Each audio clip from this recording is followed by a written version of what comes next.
Ján Tuška bol dlhé desaťročia významnou osobnosťou, nestorom komárňanských bežcov na dlhé trate. Viac ako 100-krát zabehol maratónskú trať. Jeho najväčším športovým úspechom bol zisk titulu majstra Európy v maratóne veteránov na klasickej trati medzi Maratónom a Aténami. Od 1. až po 33. ročník nechýbal ani raz na štarte behu Komárno-Komárom. Beh bol doslovne jeho životným krédom a živlom. Pri našich rozhovoroch často vravieval: beh ma vychoval a beh ma pochová. Pred rokom počas pravidelného tréningu Ján Tuška zabehol svoje posledné metre. V deň jeho smrti si bežci uctili jeho pamiatku behom na ostrove pri Dunaji, presne na tých miestach, kde pravidelne trénoval. Niektorí si zvolili kratšiu 3-kilometrovú trasu, tí zdatnejší beh na 6 kilometrov.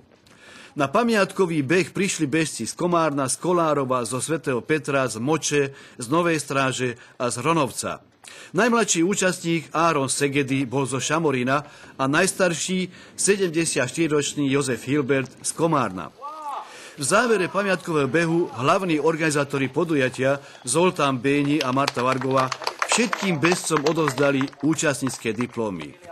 A my veríme, že na Jána Tušku budeme spomínať podobným spôsobom aj v budúcnosti.